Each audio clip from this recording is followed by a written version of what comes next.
Robert Campbell. Robert Campbell.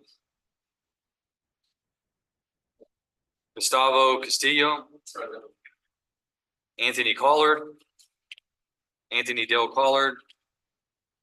Tammy Crocker. Chasten Esslinger. Noemi Esquivel. Jennifer Gathright. Kelly Gathright. Mandy Jones. Alicia Joyner.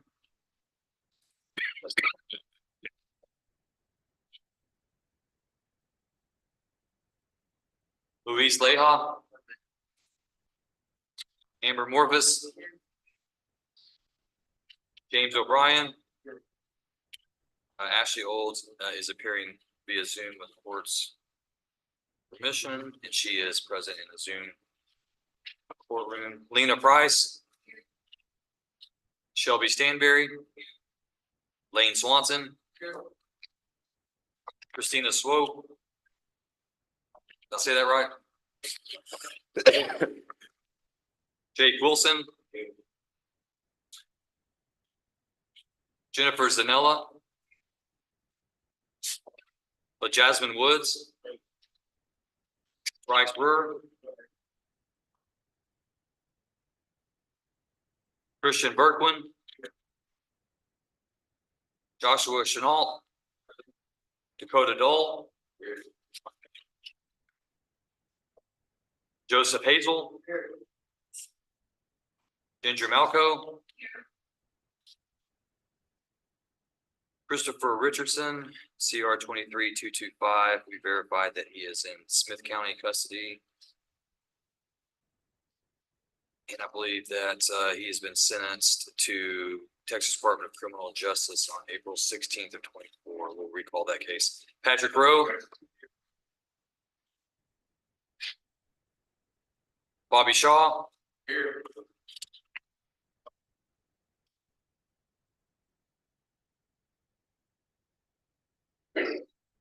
Carl Stafford.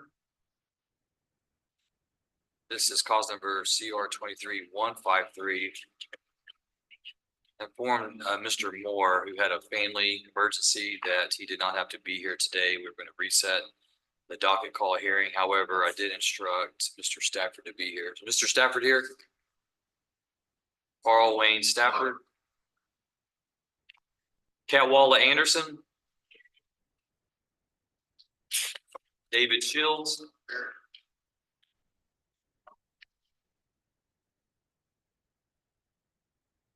Curtis Wayne Smith, CR 2464, set for arraignment. Waiver of arraignment filed, approved. Pretrial set June 20th. It's also in CR 2465. Then Shayna Dobie is set for 11. That should be the morning docket. Is there anyone who's present, your name's not been called, and you expect to be on the docket? Yes, I did, and he said he's here. All right, we have any attorneys that are ready? Mr. Hyde, you ready?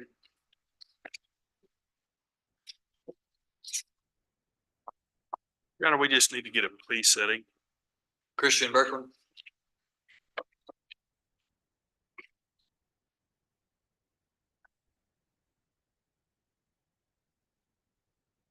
All right, this is cause numbers CR 23202, CR 24-2, State versus Christian Kane Berkwin for arraignment.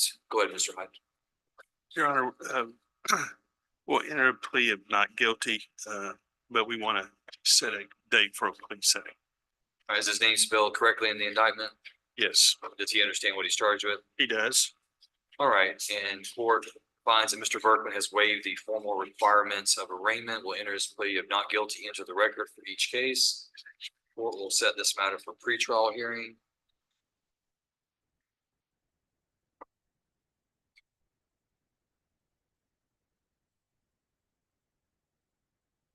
Mr. Hyde, I have some dates, June 13th or June 18th.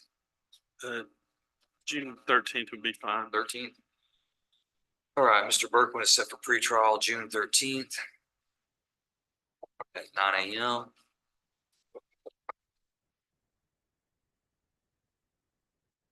Mr. Berkman, I want you to check in with the pretrial release officer before you go.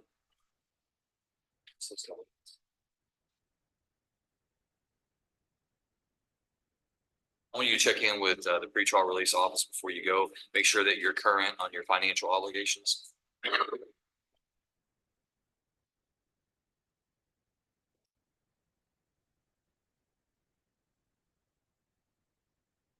I don't need it. As long as you sign it, he signs it, you put those dates in there. I'll get the white copy, you'll get the yellow copy. May we be excused, Your Honor? Yes, you're excused, Mr. Berkman. See pretrial release before Yes. you go. There's Mr. West back there.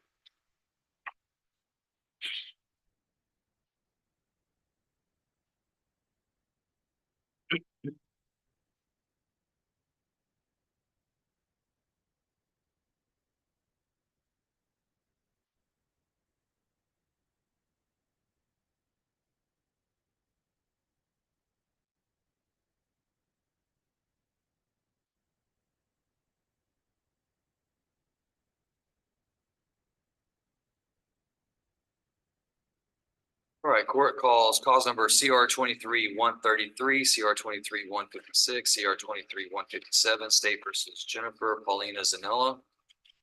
And I believe that we're set on docket call today.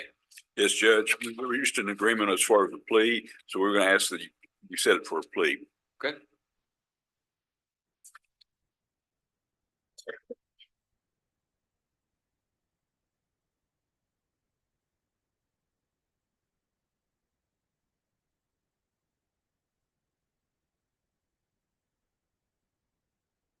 All right, let's see here. I've got a few dates that you can pick from. I've got something as soon as May 16th, May 28th. Let's do May 28th, Your Honor. All right, court sets Ms. Zanella for plea. Is that plea going to be for a probated sentence or It for a is. time sentence? Probated, Probation. and that will be on Tuesday, May 28th at 9 a.m.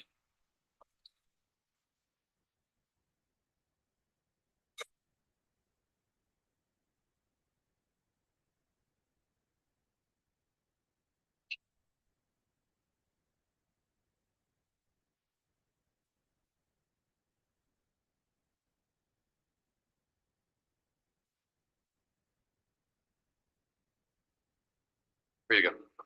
Thank you, Your Honor.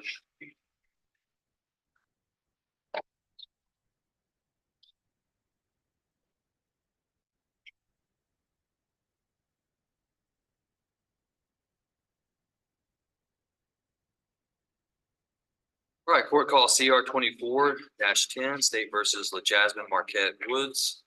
Mr. Allen, we're set for pretrial today. Yes, sir. I think we're gonna need another pass, Your Honor. The discovery is still not complete. What are we lacking? The lab reports. State? Your Honor, I was advised by that by Mr. Allen this morning. I will take a look into it and make sure we can get that to him as soon as possible. So you're saying that lab reports just haven't been provided to you, or there is no lab report? Well, I'm not sure, but they haven't been provided to me. All right.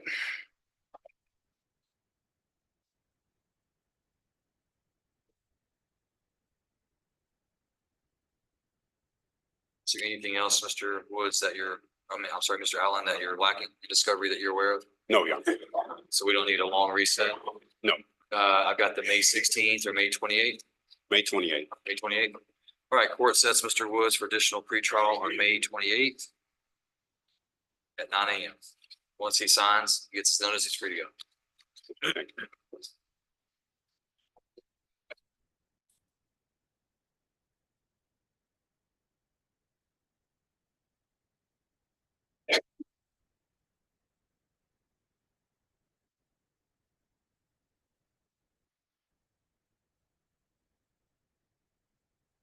Mr. Brewer, cause number CR 23-203, CR 24-3, State versus Bryce, Andrew Brewer.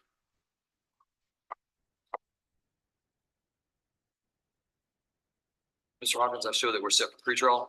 We are, Your Honor. We're negotiating with the state. I believe we'll have an agreement worked out pretty quickly. We just need another pass to be able to work that out with the other co-defendants. All right, so there's no pretrial motions needing a hearing? No, Your Honor. All right, court will set Mr. Brewer for a docket call.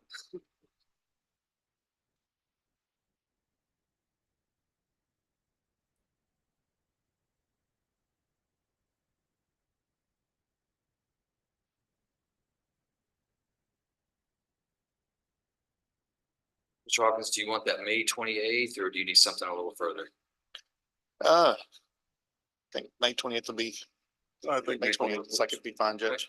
Court sets Mr. Brewer then for docket call May 28th at 9 a.m. Your Honor, I'm sorry. I do have a conflict that morning. I'll be in a mediation that morning at 9 o'clock. Okay, I apologize. June 13th. June 13th will work, Your Honor. All right, Mr. Brewer is set for docket call June 13th, Is that 9 a.m.? 9 a.m. Yes.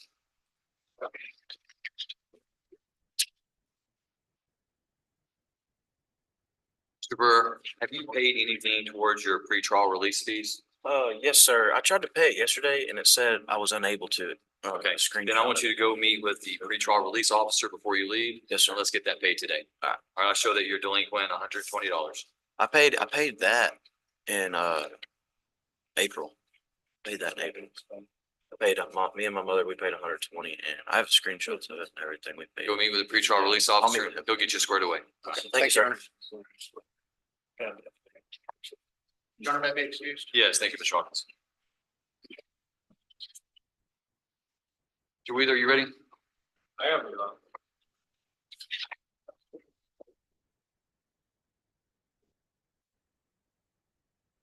Good morning, Your Honor. Good morning. This is cause number CR 24-66. Ms.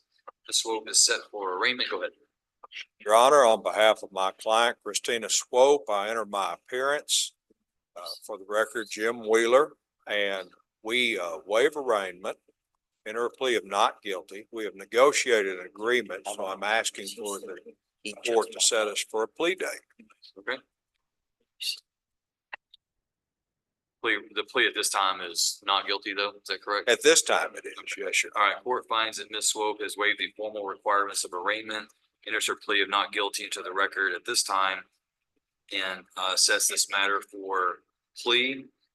Is there a certain amount of time you're looking for, Mr. Wheeler? No, Your Honor, they've uploaded the discovery into the portal. I'll review it with her. I should be ready by the end of the month. Okay, you want that May 28th? Please, Your Honor. I can give you more if you need more. I think that's perfectly appropriate. All right, court sets Ms. Swope for plea on May 28th at 9 a.m. And Ms. Swope, if you haven't signed the conditions of pretrial release yet, then I need you to meet with the pretrial release officer today to do that. She doesn't know where pretrial release is. Where does Well, she go? he's outside. Mr. West is the pretrial release officer. If she'll just check in out there with him, then we'll bring the paper to her and get it done. Thank you, Your You're Honor. welcome. And do I need to give a copy of? Yes, she gets the yellow copy and the white copy will stay with the court. Thank you. Thank you, ma'am. May I be excused? Yes, thank you, Mr. Wheeler. Thank you, Your Honor. Mr. White, you ready? I believe so, Your Honor.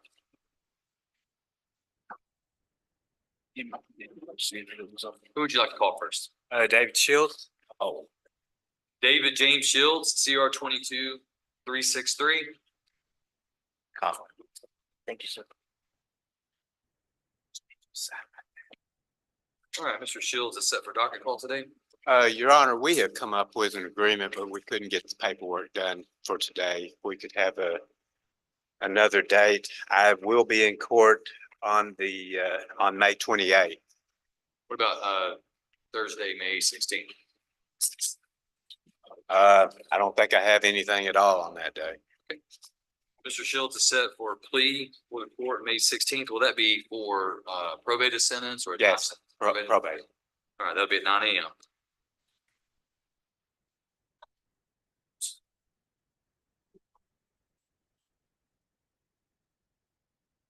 All right, once he signs and gets his notice. Yeah. Ready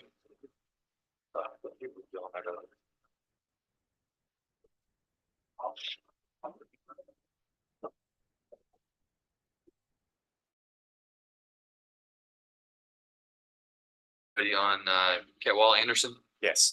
Catwalla Anderson, CR 23, 197, 198, and 199.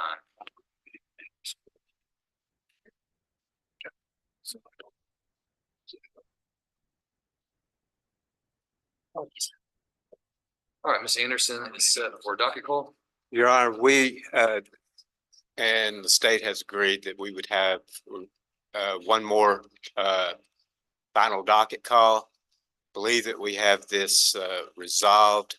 There are some situations though concerning probation that my client is wanting me to find out a little more specifics. All right, court will set Ms. Anderson for a final docket call on Thursday, May 16th.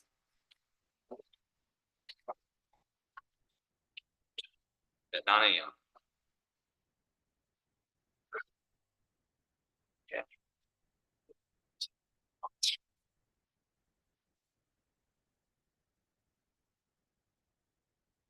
And Your Honor, I believe that is all I have in front of the court. Thank you, Ms. Wright. Ms. Anderson, I want you to check in with the pretrial release officer, Mr. West, before you leave. Okay, no problem. Thank you. You're welcome. Thank you, Mr. White.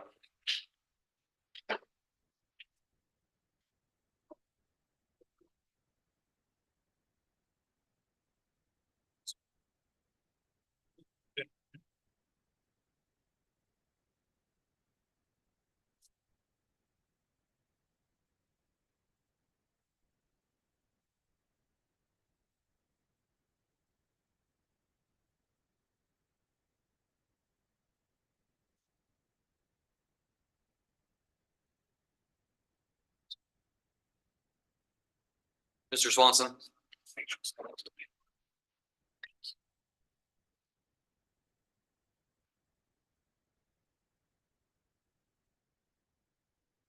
All right, this is sanctions court hearing, cause number CR 21252, State versus Lane Swanson. All right, Mr. Swanson, I see that you've continued to be in compliance with your payments to court collections, to probation. You're doing your community service. It looks like you're kind of back on the right track. How would you report things to be going? I'm doing pretty good, for the most part, yes, sir. Any issues? No, sir. All right. All right, Mr. Swanson, I told you probably a month ago, 2 months ago, that if I saw a consistent performance from you, that I was going to release you from sanctions court. Today is that day. You're free to go. Thanks, sir. So you're back on, you're still on probation, but you're not having to come back here for sanctions court anymore. Yes, yes, sir. And I did pay off my court fines too. Oh, excellent. Thank you. Do appreciate that. Well done. Thanks, sir. Have a good day. Yes, sir.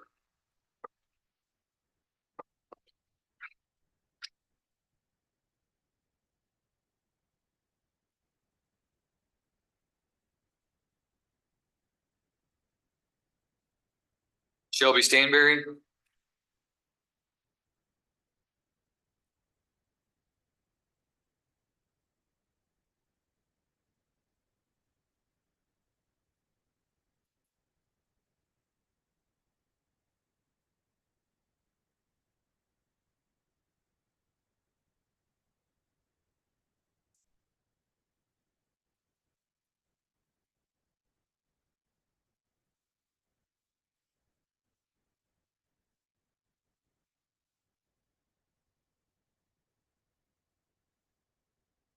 All right, Ms. Stanberry. We had you in sanctions court for your community service, right? Looks like you've gotten all that done. Where did you do your last 33 hours? I did 30 at first Monday and then I paid 3 hours to Manna Food Bank. Excellent. Okay. You're going to expire in 8 days. Yes, sir. That's good. You looking forward to that? Sir. You've got 8 days of probation left. I'm going to release you from sanctions court today, obviously. So I want to commend you on getting that done. I think sanctions court worked for you and that it helped you get everything done in order for you to expire on time. I know you were extended for 1 year, but without sanctions court, it's likely that you would have been revoked and sent to state jail, prison, right? Sir. So it looks like sanctions court has definitely done its job for you. And, sanctions court's an opportunity, but it's only an opportunity for those who accept it, do something with it, and you did something with it. So congratulations on that. I'm gonna release you from sanctions court. And don't screw up in the next 8 days and you're done with probation. Thank you. All right, free to go.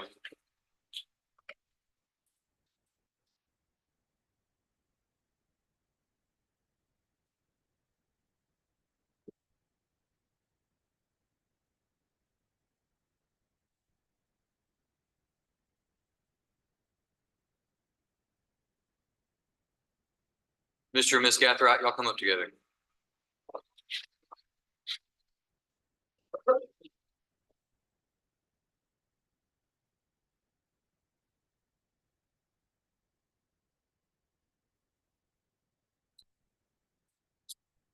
All right, looks like both of you are in compliance, have been consistently on making your payments, your to probation, to court collections, you're doing your community service as ordered. So the court believes that you're going to be capable of maintaining this on your own without further disruption by sanctions court.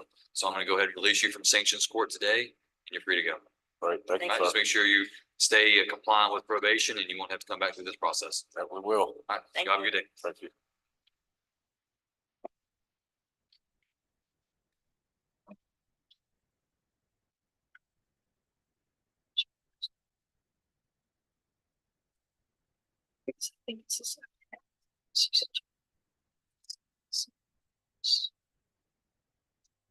James O'Brien.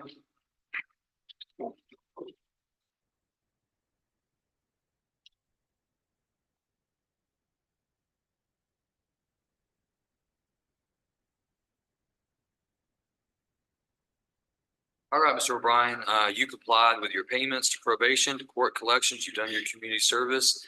I think you're on the right track to being released from sanctions court very soon. So I want to see a couple months, more months of this, and then I'm going to tell you the same thing I told the people before you. Okay, so I'm going to have you come back. I want you to do the same things that you've been doing: 65 to probation, 60 to court collections, and 10 hours community service. And I'm gonna bring you back on, let's do Tuesday, well, let's do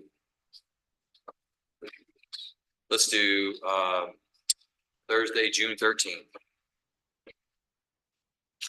Does a Tuesday, Thursday matter to you? I mean, I can put you on, if one's better than the other, I can do that. Nah, Doesn't matter. just either one, it don't matter. Okay, we'll do Thursday, June 13th.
Can you hear me?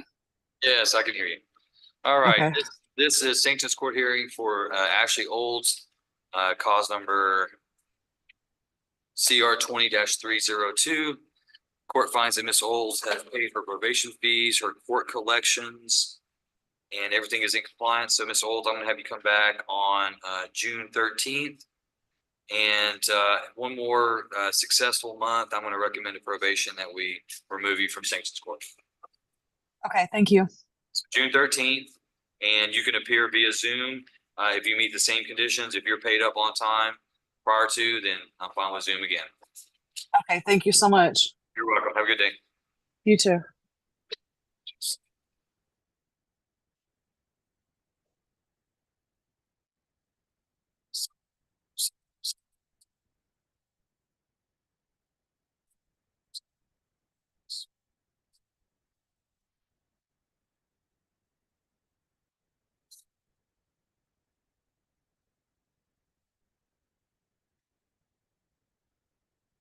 Mandy Jones.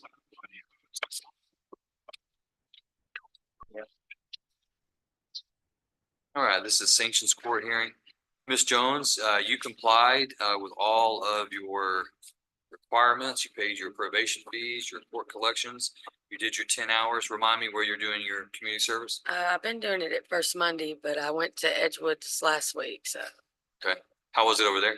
it's all right. It's slow. I'd rather do it at First Monday. Staying busy, huh? Yeah. Okay. All right. Well, I'm gonna bring you back on June 13th. Same thing, $65 to probation, $55 to court collections, 10 hours community service. As you can tell from the people before you, if you can demonstrate that you can handle these responsibilities without me checking on you every month, then I will release you from sanctions court. So show me that you keep on doing it like this. Give me a few months of consistent performance and I'll let you out of sanctions court. Okay?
Amber Morphus.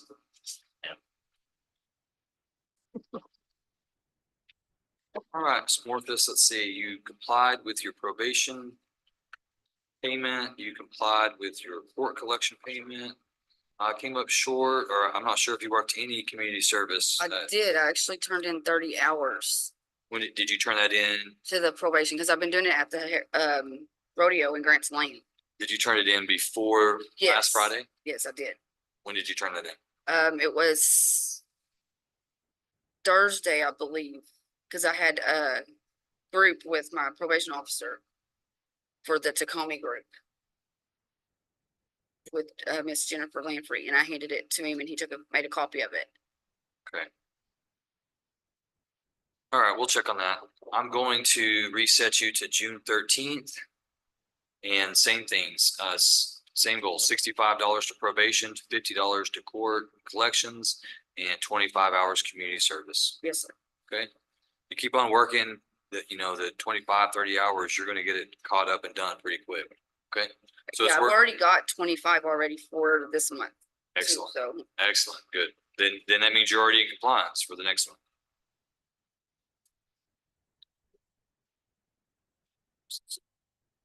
thank you.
Mr. Esslinger?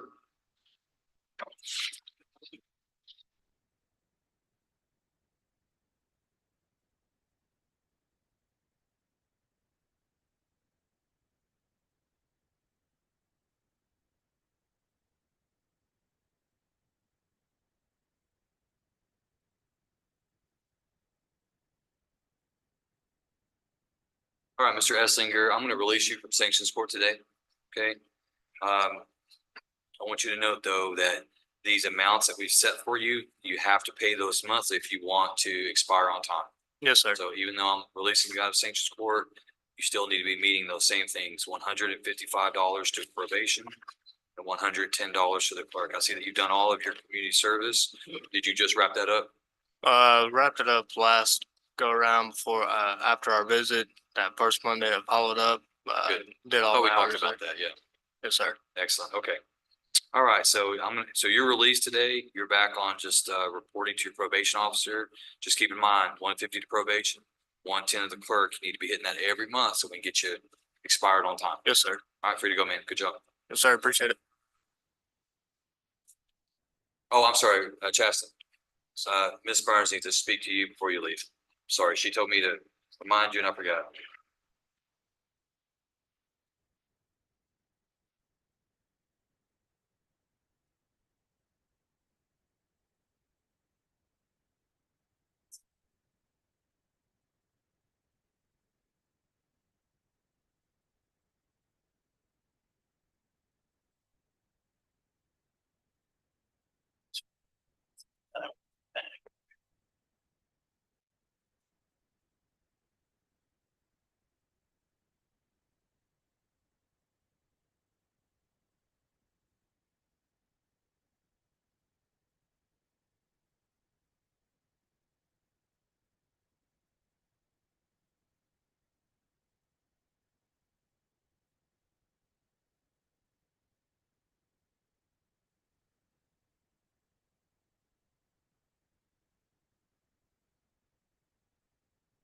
Noemi Esquivel.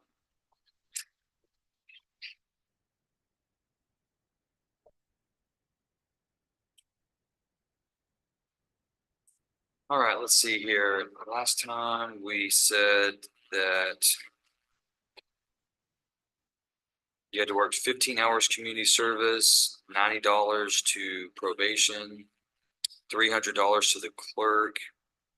We did a 3-day jail buyback. It looks like you complied, you paid your $300 to the clerk.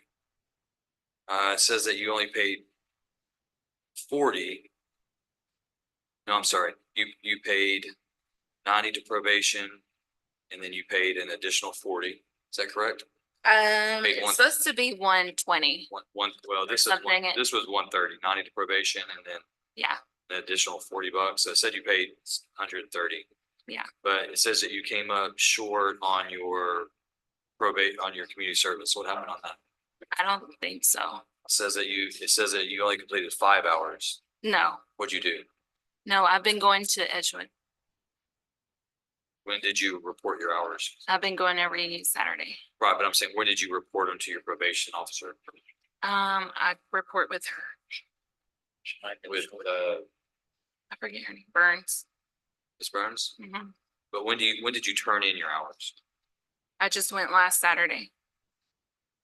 So that's the problem. You have to have those done the Friday before. That's how they get reported to me. The deadline is to have all those things done the Friday before your court date. So if you did them on Saturday, it was after the report day. They compile all of this information by the Friday before. But how many hours did I've you been do? going 15. 15. Mhm.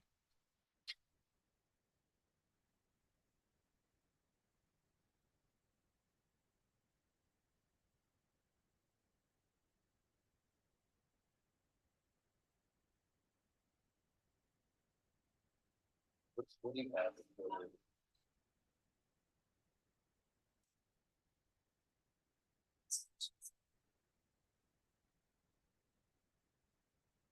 You said that you did some hours on April 27th. I've been going for the past 3 Saturdays to So- Edgewood. So the 13th, the 20th and the 27th. What, yeah, And you did 5 hours each day? yes.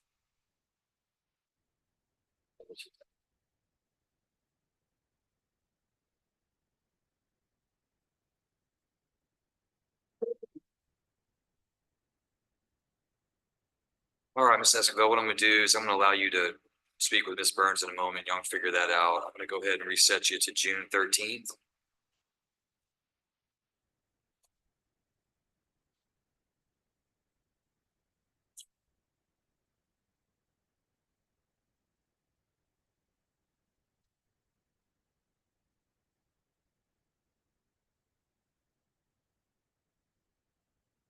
Looks like you're supposed to expire in January of next year.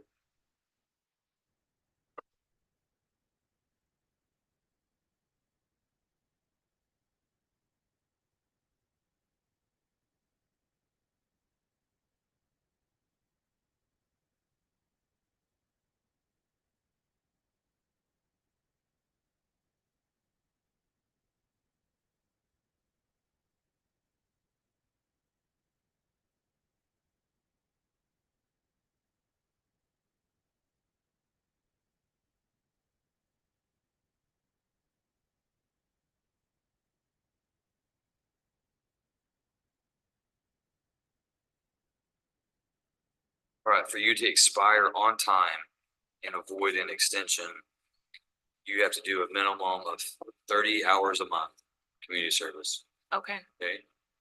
This is if you want to expire in January 25th. You gotta do 30 hours a month. You have to pay $300 to the clerk per month. Mhm. You have to pay $175 to probation. This is because you've gotten way behind okay, on your fines and fees and your community service. So I'm gonna bring you back on June 13th. And let's do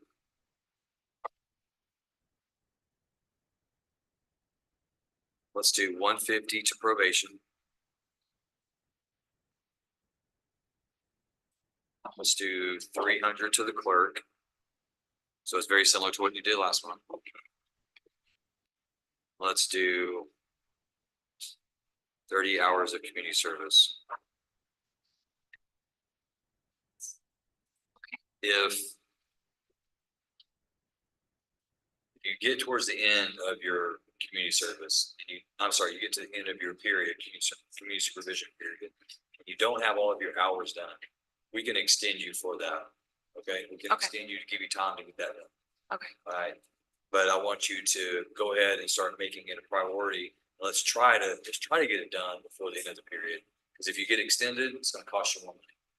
okay. That makes sense, because you're gonna have a supervision fee, you know? Mhm. So, you're looking at $450 a month until the end of the year, Okay, plus those hours. So I know that's a lot, but, if you get your probation fees paid off, you get your clerk fees paid off, and if we do have to extend you, then you would only have a supervision fee. Okay, so let's make that a priority. So let's see if we can get this done. Come back on June 13th. okay.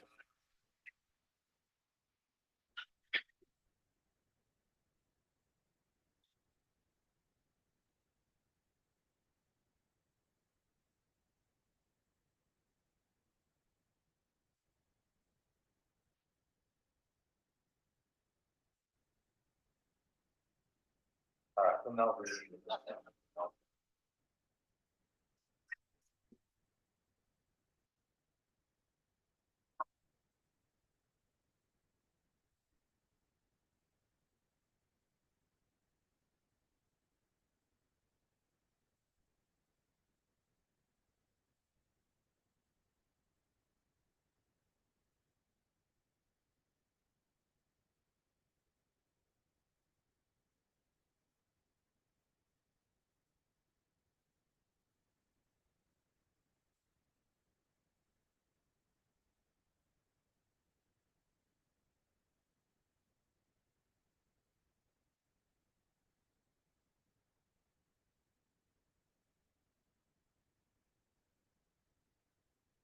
Ms. Crocker, Tammy Crocker. Come on up.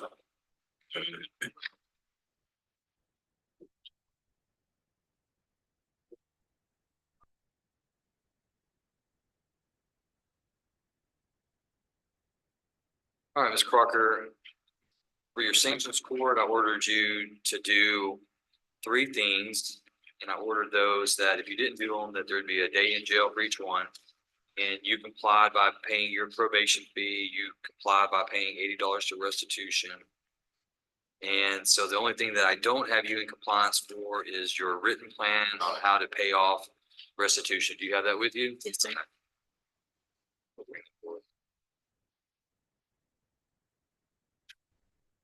I believe that's how much I owe. I just looked on the page where I make my payments. So I went by that amount.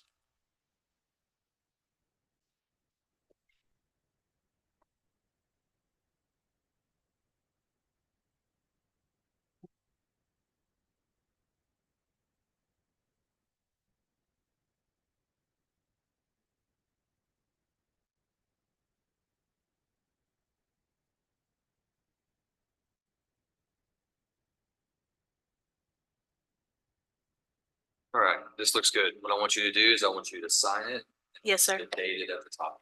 Okay. I want you to print your name, sign your name, and date it at the top. Yes, sir.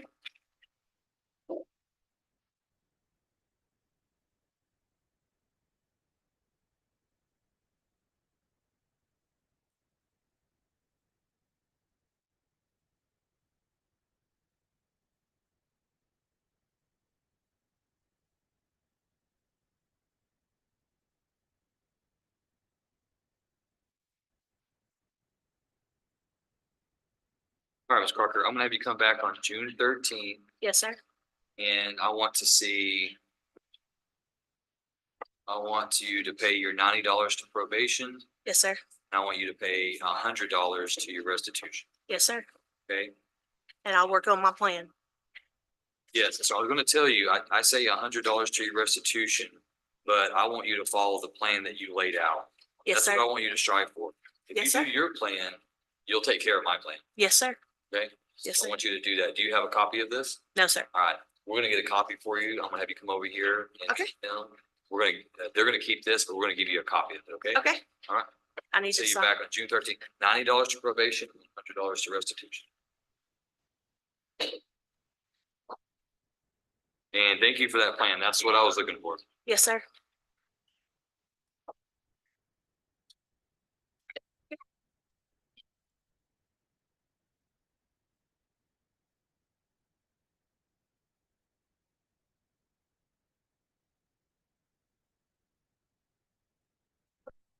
Thank you. Thank you, Judge. You're welcome. Misty Backus? Yeah, Rachel's good.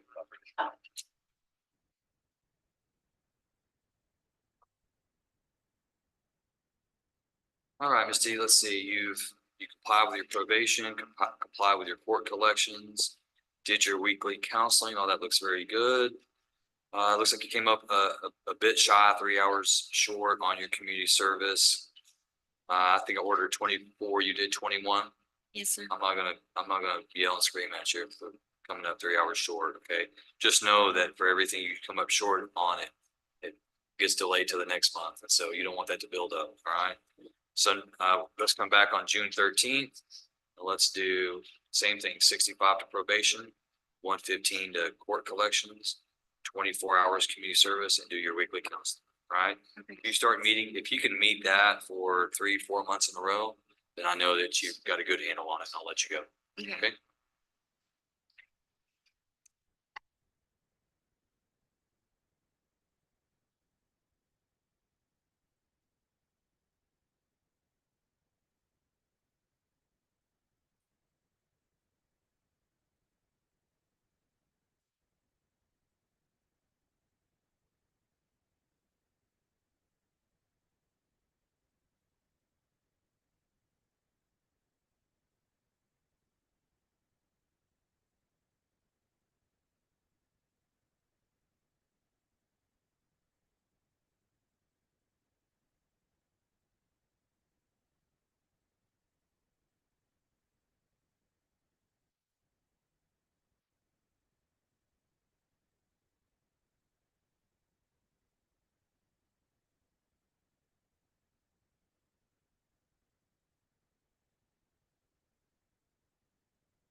Anthony Caller.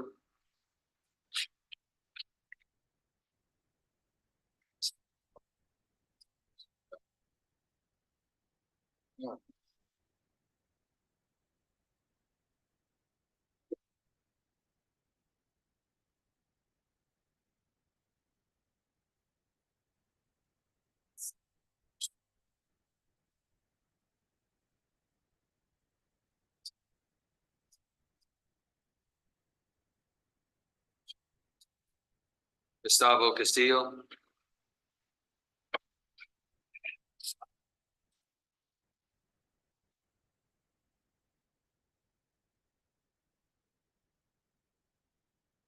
All right, Mr. Castillo, I ordered you to pay your probation fees, court collection fees, and do 10 hours community service.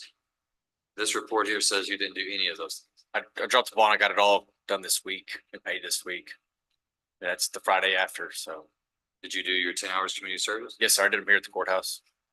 Oh, that's right. I saw you the other day. Yes, sir. All right, so I want you to come back on June 13th. So this time, so that you don't drop the ball, we're gonna add a day in jail for each one of those that you don't do on time. Yes, sir. Make sense? So you gotta pay $65 to probation, $50 to court collections, 10 hours community service. For each one of those that you don't do on time will be 1 day in jail. Yes, sir. All right, so don't wait till the last minute and try to get them all done, okay? You have any questions about that? No, sir. All right, we're gonna give you a notice to sign. Once you sign that, you're free to go.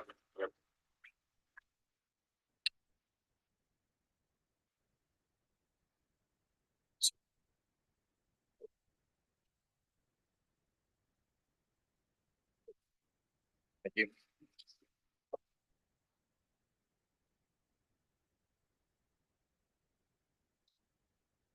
Mr. Leha.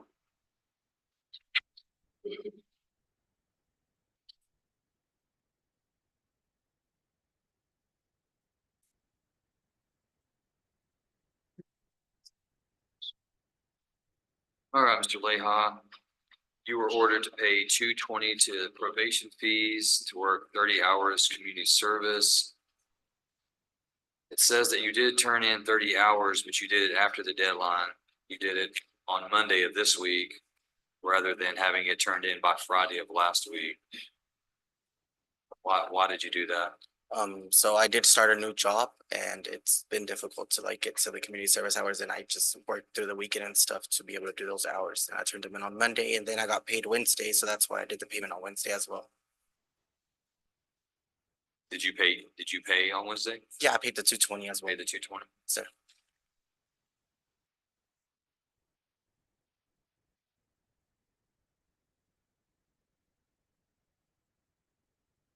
All right, I'm gonna bring you back on June 13th. We have to do 220 to probation. And June 13th is Thursday, so you have to have everything done by, you have to have everything turned in by noon on June 7th, okay? Okay. So by June 7th at noon, you have to have your 220 to probation, and you gotta have your 30 hours community service. How am I gonna do the 220 if do I have to send a money order because I'm only delinquent $60? This is your Dylan, let's see, well, I guess they did calculate that, so we'll do $60. $60 and 30 hours community service Yes, sir. by June 7th at noon. And if you don't meet that deadline, it'll be 1 day in jail. Yes, sir. Okay, any questions about that? No, sir.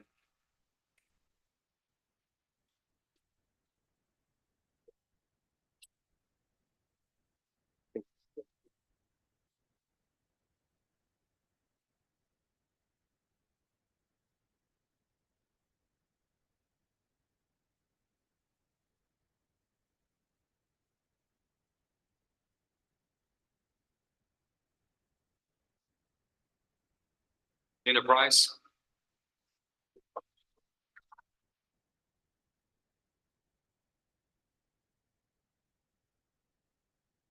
All right, Ms. Price, it says that you failed to pay your $70 to probation, you failed to pay your $65 to court collections, and you worked 8 of your 10 hours. Is that right? It's right here, sir. When did you pay those? Last week, When last week? I think it was like Does it say it on Thursday, there? Is Thursday, it's the, there a date on it? yes, sir. What does it say? Um.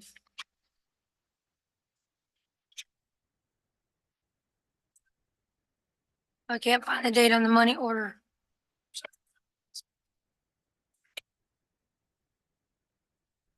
I can't see the date on the money orders.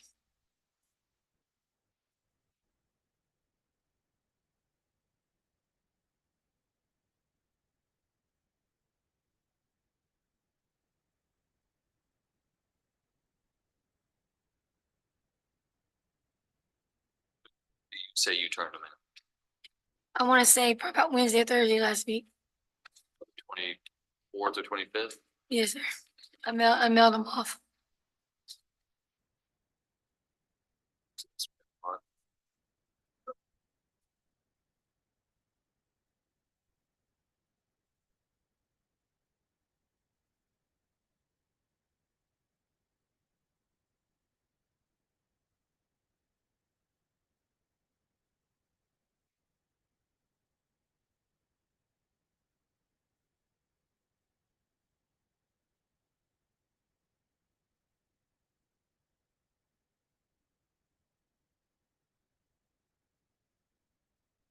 And I didn't look at those. What was the total?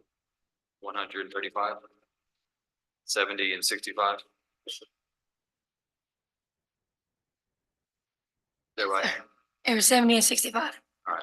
And then you got 8 hours of your 10 hours done. Is that correct? I did 2 hours, 8 hours of community service. I did it not yesterday, but the day before yesterday, and I did one last week of 8 hours. So you're only getting credit for what you did last week that you turned in. What you did this week is after the deadline. You understand that? Everything has to be turned in the Friday before you come to court. Right. That would have been, everything should have been turned in by April 26th. So that's why it's not showing credit on it, all right? So I'm gonna bring you back on June 13th. And you have to pay $70 to probation, and that's how much you have to pay every month in order to expire in May of 2026, along with $65 to your court collections, 10 hours community service. Okay. Have all those done on June 13th, and I'm gonna put three-day jail buyback for each one of those. For every one that you do, you know the drill. For every one you do, you don't have to do a day in jail. Alrighty. All right. So if you're coming back on June 13th, then your deadline, and I want you to write this on here, Mr. Abraham. Your deadline to have all that turned in is Friday, June 7th at noon. You get all that done, those 3 things done by Friday, June 7th by noon, turned in. Don't wait till noon, because they're gonna close it. Get that turned in. Best thing you could do is have it turned in on Thursday before. Okay, I'll do that, sir.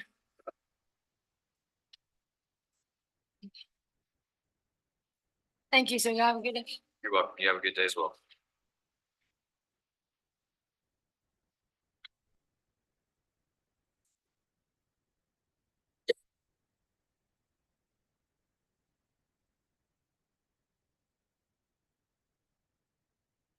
She bought it on the 11th.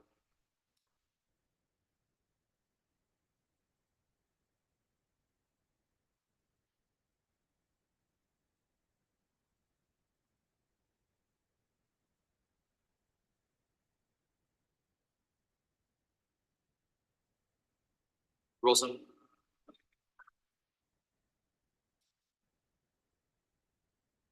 All right, this is Sanctions Court, CR 2277, State versus Jake Wilson. All right, let's see, Mr. Wilson, I ordered you to do $60 for probation, 50 to court collections, 10 hours community service. My report says you did turn in your hours with community service. It says that you didn't pay your probation or your court collections. Is that right or wrong? I didn't do it on time. You didn't do it on time? When did you do it? Did I you did pay it Monday. Did you pay it though? Yes, sir. When did you? I pay was it? just like, I paid it Monday.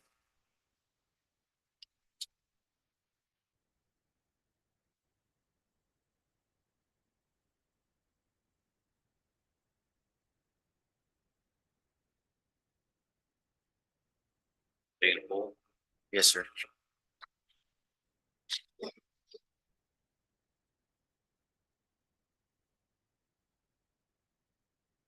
Where'd you do your community service? Rodeo, Grand Saline Rodeo? Canton.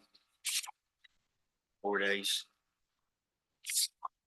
All right, Mr. Wilson, I'll have you come back on June 13th.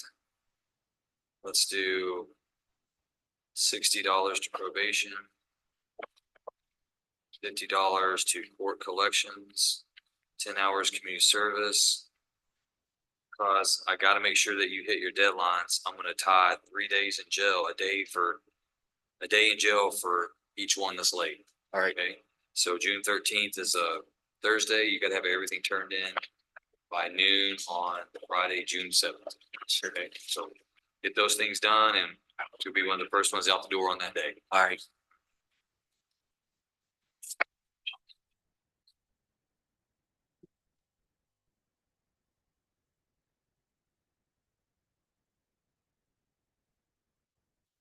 Thank you. All right.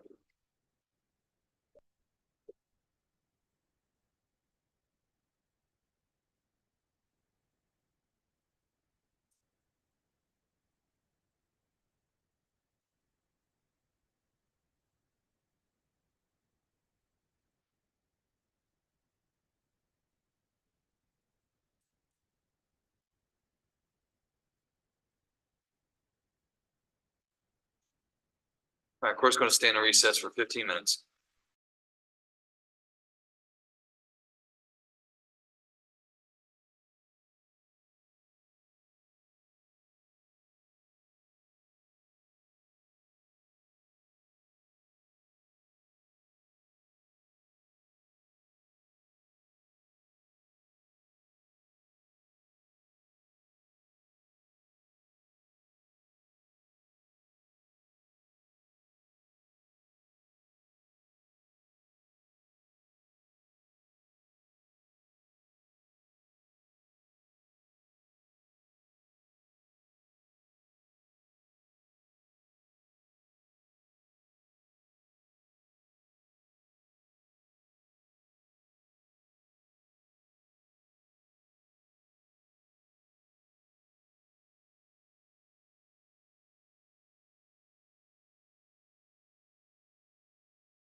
Mr. Manning, are you ready on any of your clients? Judge, ready to know. Who would you like to call first? Judge, can you get Mr. Hazel? Mr. Hazel?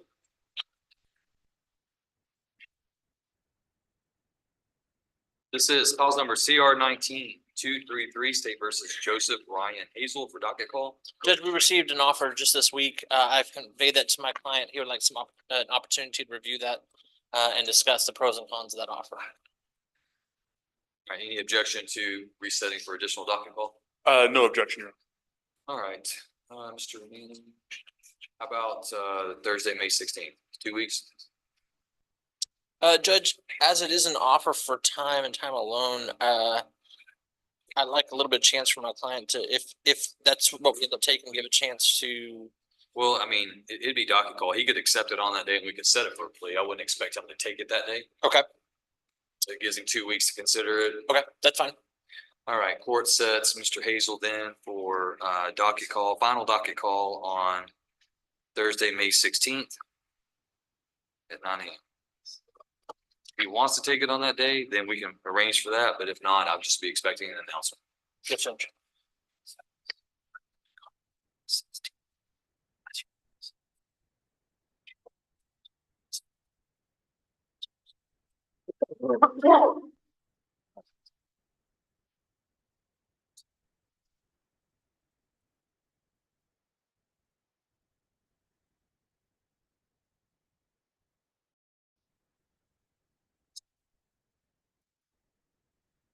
Hey, Mr. Hazel, be excused. Free to go. Thank you, Judge. Next, ready on Ms. Malco. Ginger Malco, CR 2360.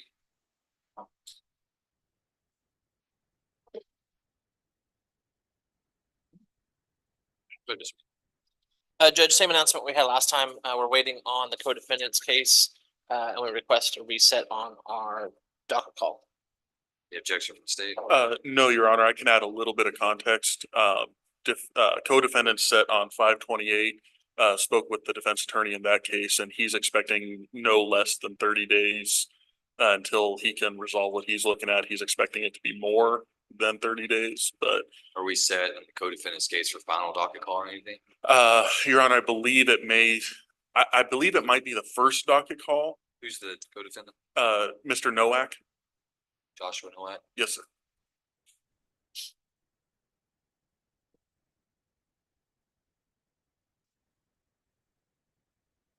Yeah, you're right. First docket call. Okay. All right, so.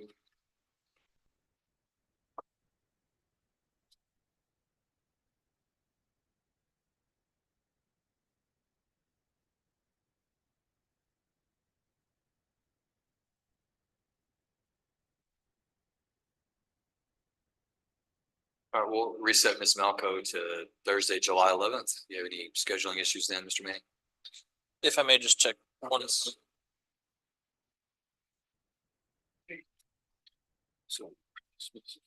Judge, I believe that'll work. All right, Ms. Malco is set for 9 a.m. Thursday, July 11th.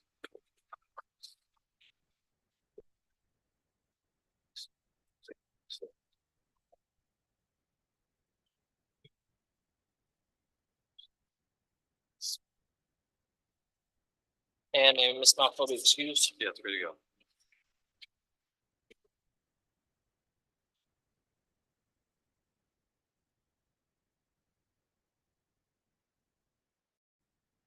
Next, ready on Mr. Rowe. Patrick Ray Rowe, CR 23-116.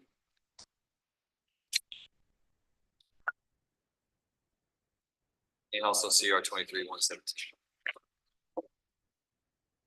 But Mr. Manning. Judge, we had reset this case a couple times for discovery. I had begun review of discovery and got about 1/3 of the way through. I spent over 7 hours last week in the DA's office reviewing discovery. But unfortunately, I was unable to get to Mr. Rowe's case as I was reviewing cases that were for clients that were in jail.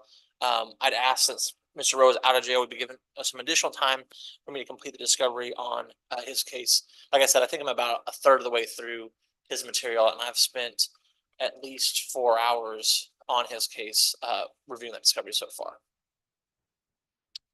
You available June 13th?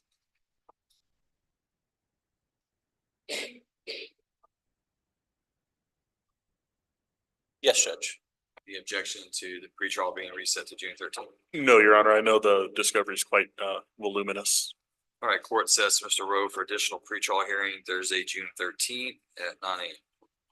Thank you, Judge. Each case.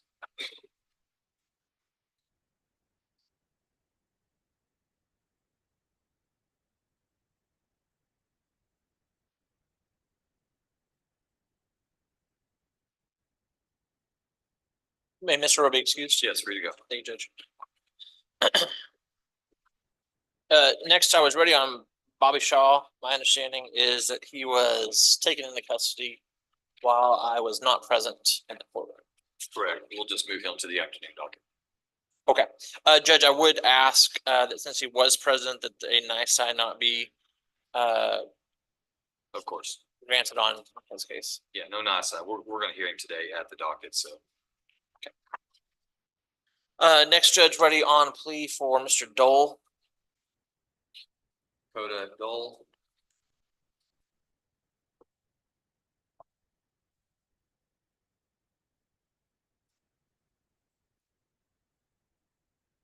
This is cause numbers 2021-539 and CR 23-147. All right, Mr. Dole, if you'll raise your right hand, I'm gonna place you under oath. Sir, do you swear that the testimony you give to the court will be the truth, the whole truth, and nothing but the truth, so help you God? Sir, you lower your hand. Is your name Dakota Blake Dole? Yes, sir. And Mr. Dole, are you a United States citizen who reads, writes, and speaks English? Sir. Have you ever been diagnosed with any type of mental condition? Sir. In this case, you're represented by your attorney, Mr. Jonathan Manning. Are you pleased with Mr. Manning's legal work that he's done for you? Sir. You feel like you've had enough time to discuss the case with him and have all of your legal questions answered? Yes, sir. Is there anything about the paperwork that's part of your plea agreement that you've read over and signed today that you do not understand? No, sir. Mr. Manning, do you believe Mr. Dole to be competent to enter into this plea agreement? And if so, have you explained to him his rights concerning the case and that he is entering into this intentionally, knowingly, and voluntarily? Judge, we haven't been able to discuss his case. He is competent. We have discussed the consequences of his case, both with the finding that the courts will make, but also the collateral consequences that will be associated with this. And I believe he's entering into this plea intentionally, knowingly, and voluntarily. All right, it looks like Mr. Dole appeared before the court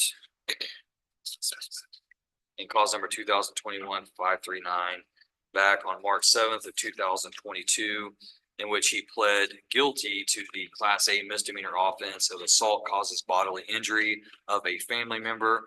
The court heard the evidence, followed the plea agreement reached between the defendant and the state, followed the state's recommendation, deferred a finding of guilt, and placed Mr. Dole on community supervision for a period of 1 year.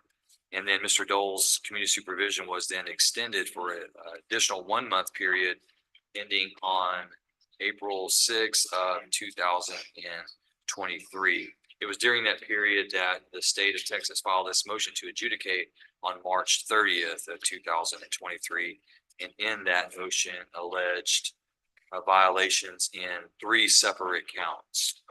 It appears that the plea agreement today is that Mr. Dole would be pleading to counts 2 and 3 in that motion. And that the state would be recommending upon that plea of true that Mr. Dole's guilt be adjudicated, that his supervision be revoked, that his punishment be assessed at 3 days confinement in the county jail, that he be ordered to pay the balance of his financial obligations, which I think consists of a $50 reimbursement fee, and that the state would, or the state has tendered a motion to dismiss cause number CR 23-147, which is an indicted offense of aggravated assault with a deadly weapon. Is that your understanding, Mr. Manning? It is, Judge, and I also have included the court cost sheet in the plea paperwork that is from the county clerk's office that shows that he has paid all his financial obligations with the exception of the newly assessed $50 fee. Very well, thank you. And Mr. Dole, is that your understanding of the plea agreement? Yes, sir. All right, Mr. Manning, does your client waive the formal reading of the state's motion to adjudicate? He does. All right, Mr. Dole, at this time I would ask you, how do you plead to counts 2 and 3 in that motion? Are those counts true or not true? True. and you're telling me that the allegations alleged therein are true because in fact they are true. You're not just telling me those are true so that you can resolve your case. So, okay. Court will accept the defendant's plea of true. Mr. Manning, any objection to the admission of the defendant's waiver of rights in plea of true? No objection to state's one. All right, that is admitted in the court. That is admitted and the court does take judicial notice of the defendant's judicial confession. Anything further from the state? Nothing further, Your Honor. Anything further from the defense? Bench rest and close. All right, then based on the evidence presented to the court finds that Dakota Dole has violated the terms and conditions of his community supervision. Court follows the plea agreement today and revokes his community supervision, adjudicates his guilt, convicts him of the Class A misdemeanor assault causes bodily injury of a family member, assesses punishment at 3 days confinement in the county jail. The court orders him to pay the balance of any unpaid financial obligations previously ordered. Court finds that the state has agreed to abandon count 1 on the state's motion to adjudicate. And the court does award Mr. Dole 3 days credit towards his incarceration in this matter.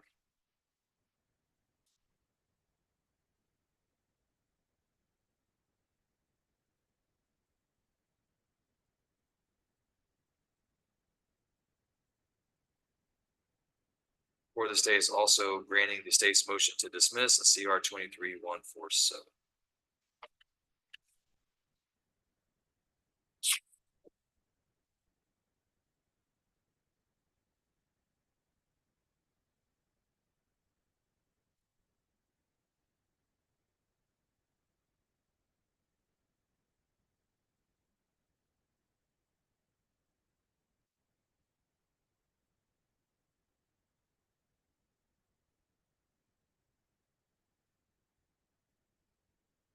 All right, Mr. Dole, I'm gonna have you come forward to be fingerprinted.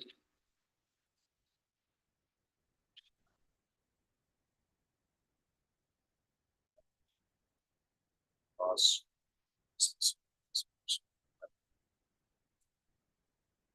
Right.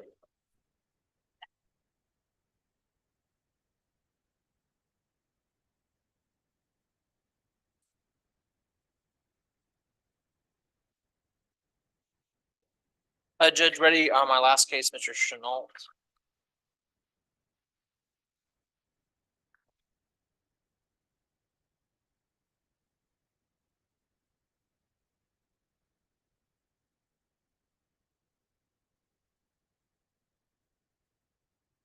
This is cause number CR 23-8, State of Texas versus Joshua Lee Chenault.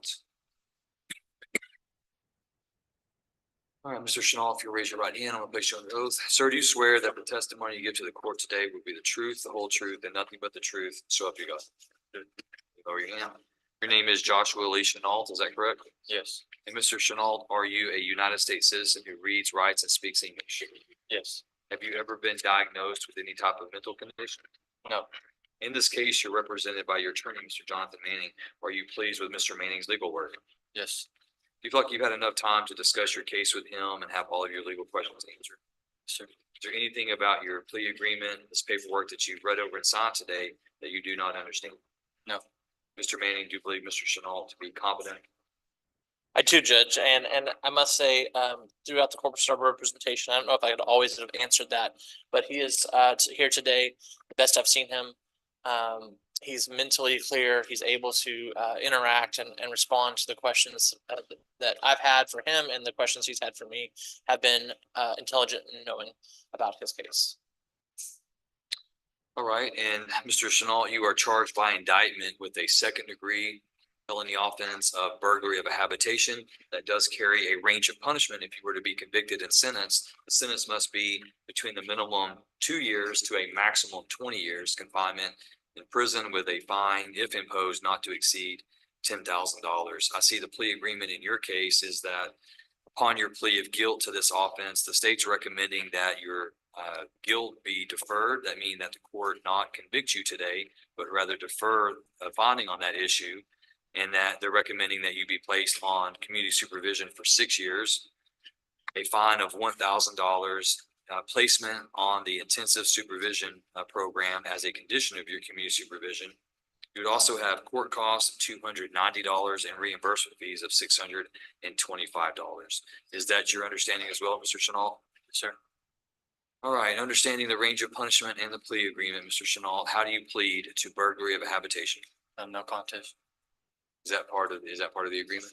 Judge, he spoke to me just before we were about to plea and asked if he could plead no contest. I didn't have a chance to talk to the state about that. I've explained to my client the results of the no contest and a guilty plea are the same in this court. However, he is asking to plead no contest. Is there any objection from the state to the court accepting a no contest plea? Your Honor, the agreement was that he would plead guilty, so the state would object. Y'all want to talk? If I can just. Yes.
We may step out for just a second. Yes, absolutely.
There it is.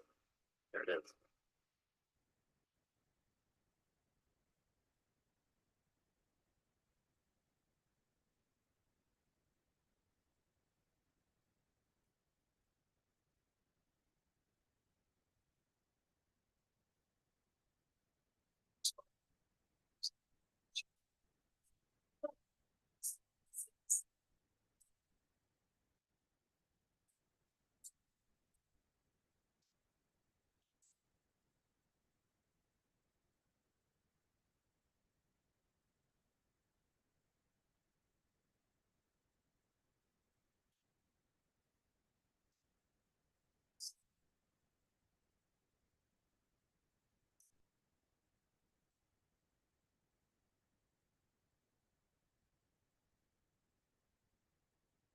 He's gonna interrupt. I don't know, he's meeting, man. It's pretty enough.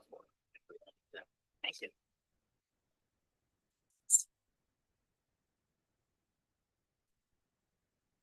Right, what's that?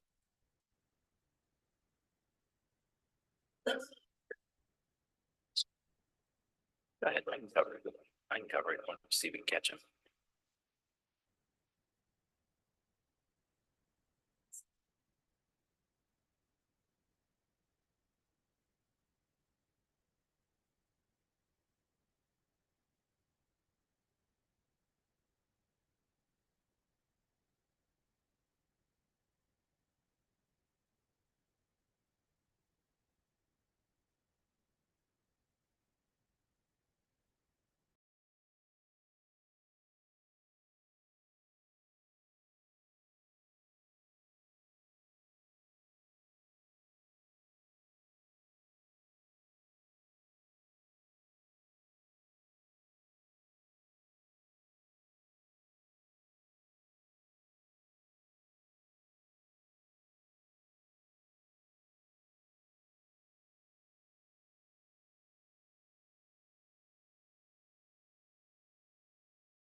All right, Mr. Manning. Yes, Judge. We had an opportunity to discuss the state review the state's evidence as we had previously reviewed it. We were reminded of the difference between factual innocence and guilt and the legal standards for those. And I believe that Mr. Chenault is ready to proceed on this plea. Is there a question about actual innocence and sufficient legal guilt? I mean, it seems to me that if he's pleading no contest, he may in effect be saying he's not guilty. Judge, there were discrepancies as to the complaining witnesses' reports and statements that have since been, the complaining witnesses have sought to drop the case and withdraw from proceeding from the case. If that were the only evidence, then I would not recommend my client be taking this plea. However, there's additional evidence that we have discussed and gone over. And that's what we were discussing in the hallway, is that additional evidence beyond the complaining witnesses. They are the ones that requested he be given a chance on probation. And then in the interim period of time, they've made further requests to drop the case completely and totally. But the DA's office has not chosen fit to do so. Counsel, can you approach?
You and your client ready, Mr. Manning? Yes, Judge. All right, so, you've had adequate time to speak with Mr. Chenault privately, regarding his, intended plea in this case, and at this time, do you feel like you've had enough time to do that, Mr. Manning? Yes, Judge. If we can though,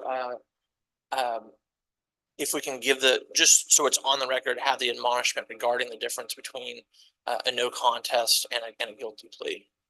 All right, Mr. Chenault, I understand that previously you entered a plea of no contest. The court then inquired as to whether or not that was part of the plea agreement. And the state indicated, as you're aware, that that was not part of their agreement to allow you to enter a no contest plea. Legally speaking, a no contest plea in a criminal case, if accepted by the court, if the court reviews the evidence and finds that there's sufficient evidence to convict you of the offense alleged, then the court's acceptance of a no contest plea would have the same legal ramifications as a guilty plea. Usually no contest pleas are utilized in situations wherein either the defendant does not want to oppose or challenge the legal evidence being brought against them in a charging instrument like an indictment, or in situations to where an individual has been charged with a criminal offense and also sued with a civil offense, wherein a no contest plea cannot be used as any indicia or any kind of indication that the person is legally responsible in a civil case. And I understand that there's no civil case in this matter. So at this time, the court could accept a no contest plea, and it would have the same legal effect as finding you guilty based on a guilty plea. They would have the same legal significance. The issue here today is that the state's not willing to go forward with your plea agreement unless you plead guilty. So you understand that? Yes, sir. So at this time, you have that opportunity to decide whether you want to plead guilty and accept the plea agreement they're offering, or you don't want to accept that and we move forward with either a bench trial or a jury trial. Do you understand the difference in your decision about that? Sure. Okay, so you've had time to speak with your attorney, Mr. Manning, about a no contest plea, a guilty plea, about the evidence in the case. Is that correct? Sure. You feel satisfied that you've had enough time to do that? Yes, sir. Okay, so I'm going to ask you at this time then, how do you plead to burglary of a habitation? Guilty. And Mr. Chenault, are you pleading guilty to that crime because you are in fact guilty of committing that crime? Yes. And Mr. Chenault, has anybody threatened, forced, or pressured you to plead guilty? No. Okay, you hesitated a little bit, so I've got to inquire about that. I mean, heck, you just, yeah, I mean, y'all pressure me into guilty, right? Okay, so you Obvious, right? Judge, at this time, we'll withdraw the plea and we'll just set him on the trial docket.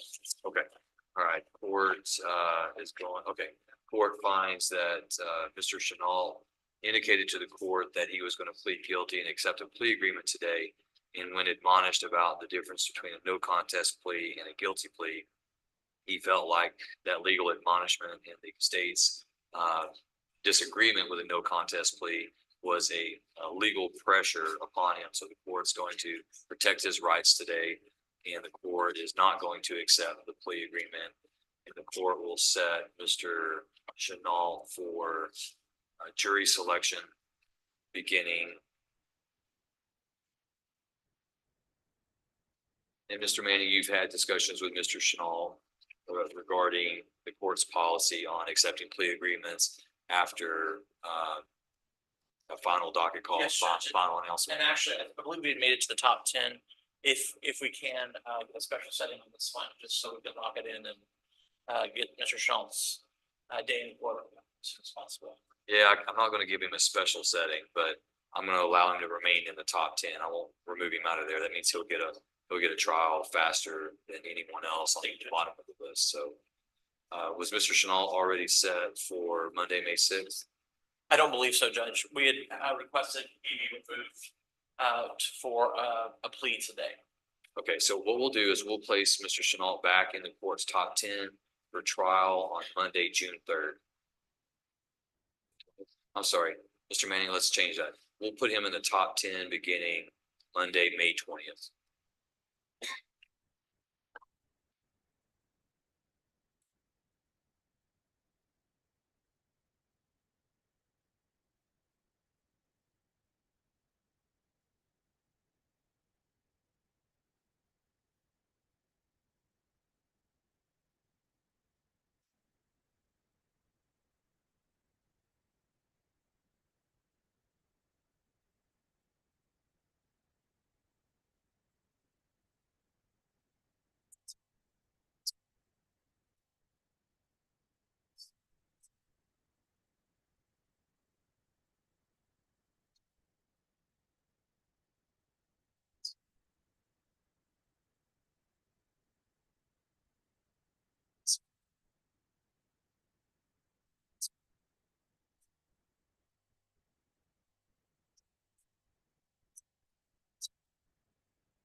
Judge, may I be excused?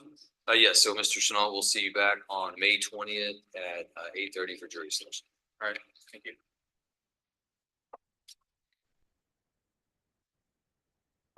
Mr. Manning, we do have one more we need to call just for a matter of record keeping. This is cause number CR 23-225, State versus Christopher Michael Richardson. Mr. Richardson, as stated before, is verified in custody in Smith County. Did receive a 6-year TDC sentence on April 16th of 24. So I need to know if either party is going to be requesting a bench warrant for Mr. Richardson.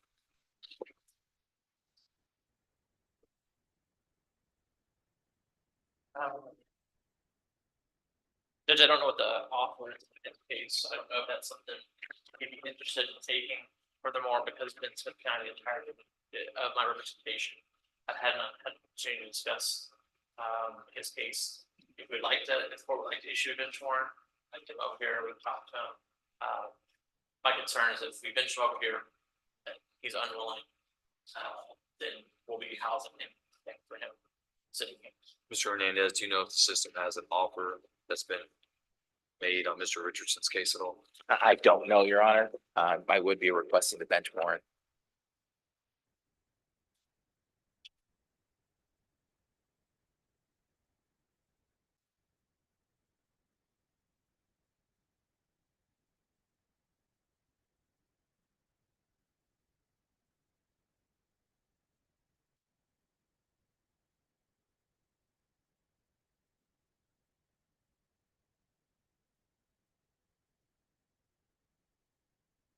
So Mr. Richardson, he's never been arraigned by the court either, because you said he's been in custody in Smith County. That's correct, Judge.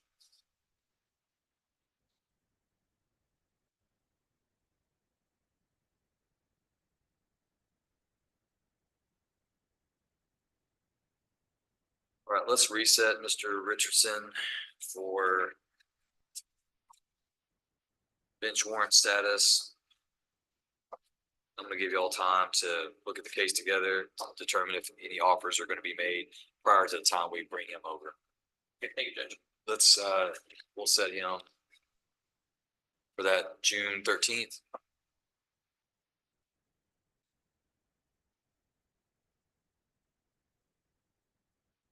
And Mr. Hernandez, if in the meantime, when you review that and after you make an offer, if you're gonna make one to Mr. Manning, if you'll just contact Ms. Tabram, send her an email, let her know that you want a bench warrant, and then we'll try to get him back before June 13th. And Judge, I put him on for 1:30 and see what will be the best. Yes, sir. Will do, Your Honor. Thank you. All right, Mr. Manning, does that complete your morning docket with the exception of Mr. Shaw? Yeah, Judge. May I be excused? Yes, you're excused. We'll see you this afternoon. Thank you, Judge. Did you? Yeah.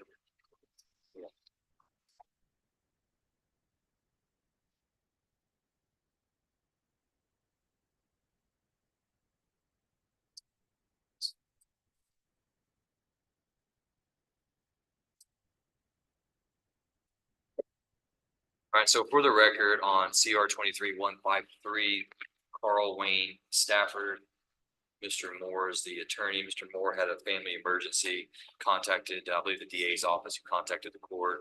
Court's gonna reset Mr. Stafford for plea on May 16th. That's what was indicated to the court, so that's what we're gonna set it for. Court's not gonna require Mr. Stafford to appear today. We'll see him here in a couple of weeks.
Yeah, so. That's most of the stipulations of evidence of the.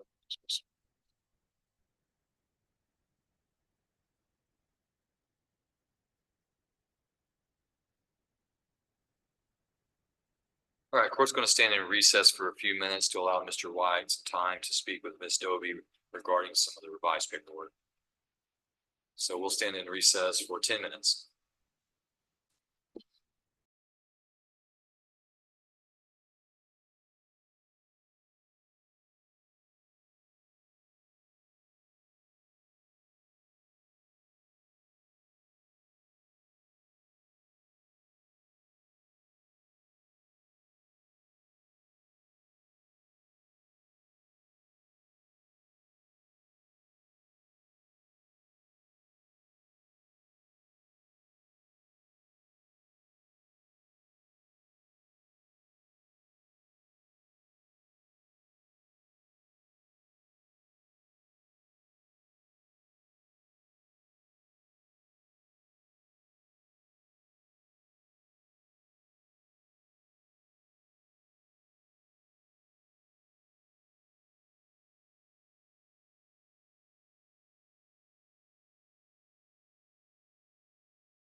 All right, Corey calls number CR 22-130 and 131, State of Texas versus Shayna Sapien Dobie.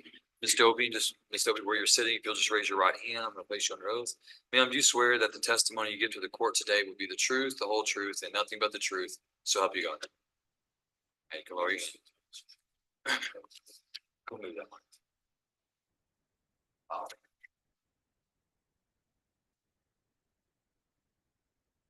All right. Ms. Dobie, are you a United States citizen who reads, writes, and speaks English? Yes, Have you ever been diagnosed with any type of mental condition? yes. Can you tell me about that? I've just depression, bipolar personality disorder. And are you currently on medication for any of those? Yes, sir. Have you been under the care of a doctor for those? Yes, Do you feel like today you have a rational understanding of what's going on despite those conditions? yes, In this case, you're represented by your attorney, Mr. Nolan White. Mr. White was appointed by the court to represent you after your previously retained attorney, Mr. Mark Fratter, asked the court to be able to withdraw from your case. You recall that hearing? yes, sir. Court appointed Mr. White since that day. And are you pleased with Mr. White's representation of you? Yes, sir. Do you feel like you've had enough time, Ms. Dobie, to speak with Mr. White about this charge that's been brought against you to the point where you understand all of your legal rights Yes, and you understand all of the allegations against you yes, and you understand the paperwork that you've read over and signed today? yes, I do. Is there anything that you're unclear about? No, You sure? yeah, Okay. Mr. White, do you believe Ms. Dobie to be competent? Your Honor, I've spent quite a bit of time with Ms. Dobie. I don't have no concerns about her mental health and well-being. I believe that everything that she's executed here has been done knowingly, intelligently, voluntarily. I do believe she's mentally competent. Thank you, Mr. White. All right, Ms. Dobie, you were originally charged with the offense of capital murder and also abandoning or endangering a child. I see that the plea agreement in your case is that in CR 22-130, you would be pleading to a lesser included offense of manslaughter, which is a second degree felony and carries a range of punishment of not less than 2 years or more than 20 years in prison, and also carries a fine which cannot exceed $10,000. As part of this plea agreement, it appears that you would be pleading guilty to that manslaughter charge in exchange for the state's recommendation to the court that your punishment be assessed at 15 years confinement in prison, along with court costs of $290 and reimbursement fees of $40.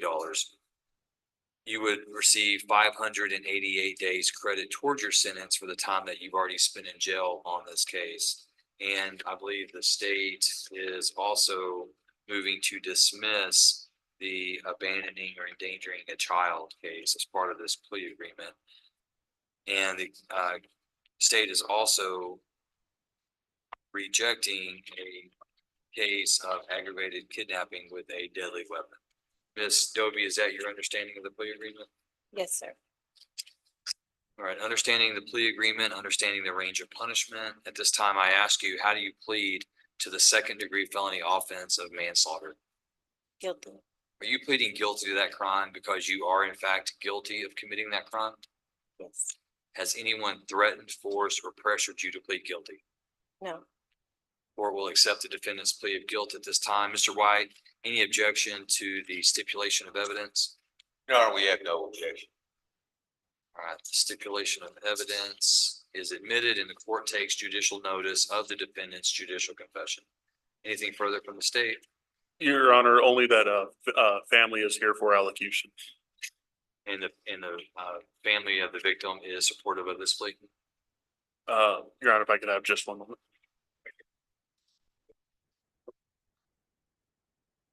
Yes, Your Honor. All right. Anything further from the defense? Very quickly, Your Honor, as the court previously noted, I'm court appointed on this. The court allowed me to bill an hourly rate as per the court policy. However, I did not start billing the hourly rate until February. I can't remember exactly when the court gave permission to do so. I think it was before then, but we know that my time is not an accurate collection all the time I spend. I did spend quite a bit of time that, I did not feel that I could accurately swear to, so I did not include any of that, in my, motion for attorney's fees. But I want the court to know for the record that there was more time spent on this case than what was actually. Thank you, Mr. White. And the court has considered the motion for the payment of court-appointed attorney fees, and the court has approved the same. All right, the court's going to review the stipulation of evidence.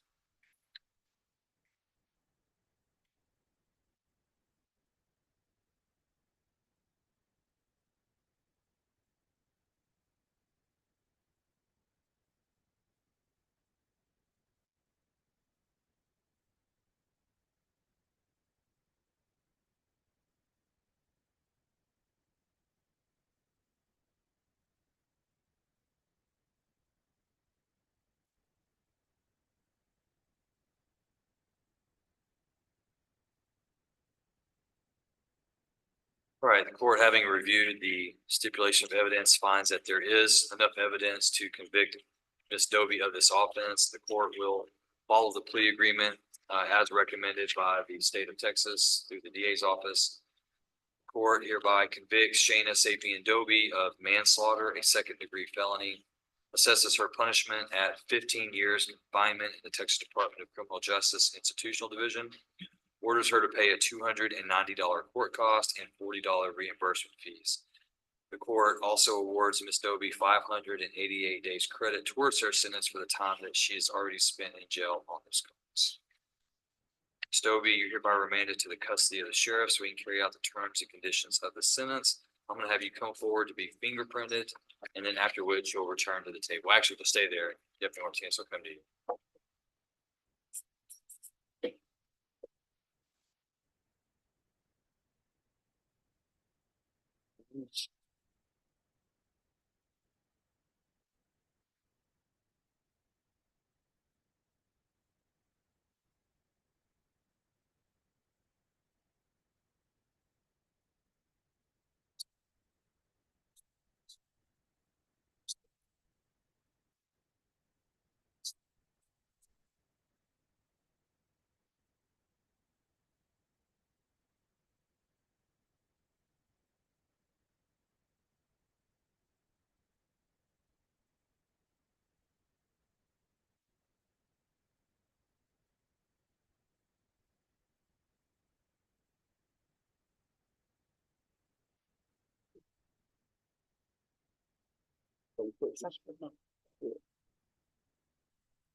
All right, Mr. Hartwell, you will have your, I think this name for allocution. We'll do that at this time.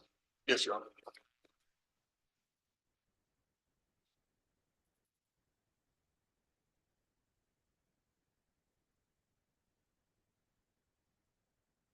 This time, the court's going to direct the court reporter not to record the allocution of the victim.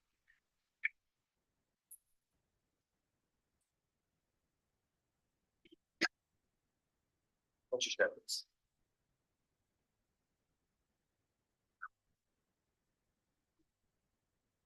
Good. I guess. Thank you. May proceed when you're ready.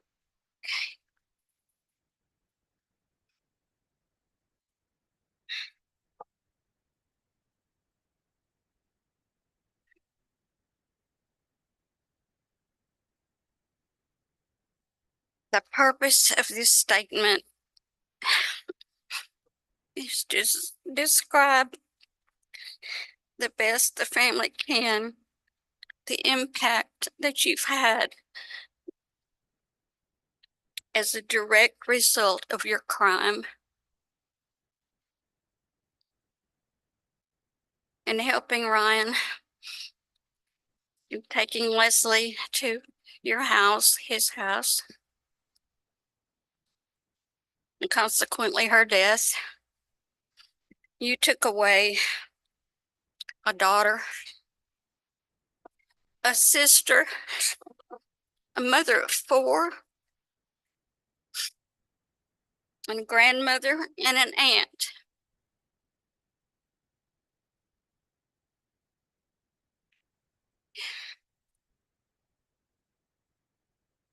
We will never see her again.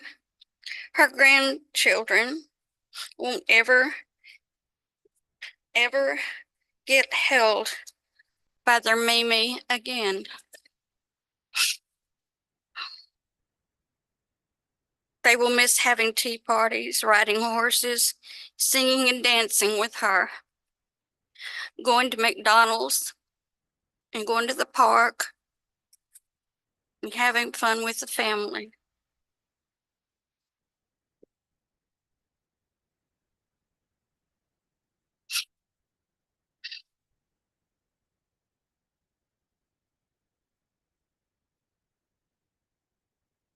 You have caused us pain and hurt and loss that there's no comparison.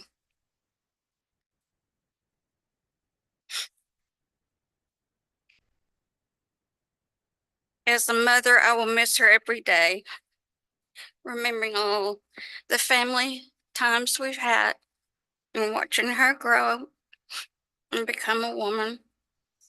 As a matter of fact, she would have been 50 years old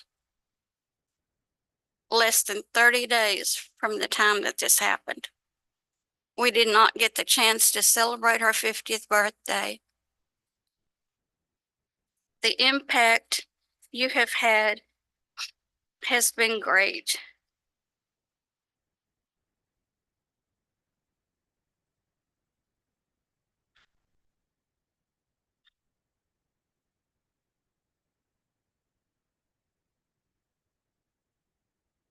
Leslie never forgot Mother's Day. She never forgot my birthday.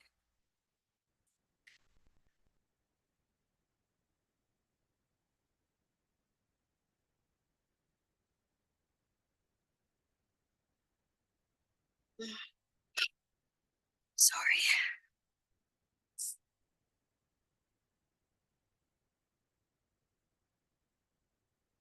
She will never be able to tell us she loves us. She'll never be able to hug her babies again.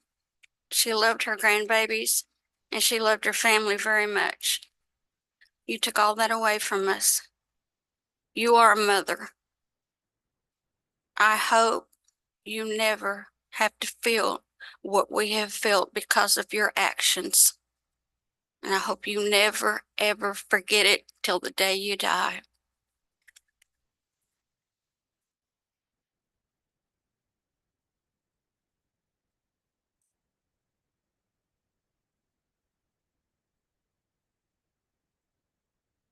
Any further allocutions, Mr. Harwell? No, Your Honor. All right. All right, Ms. Doby, you're hereby remanded to the custody of the sheriff so we can carry out the terms and conditions of the sentence. Go ahead and take Ms. Doby now. That does conclude the court's morning criminal docket. We'll stand in recess until 1:30.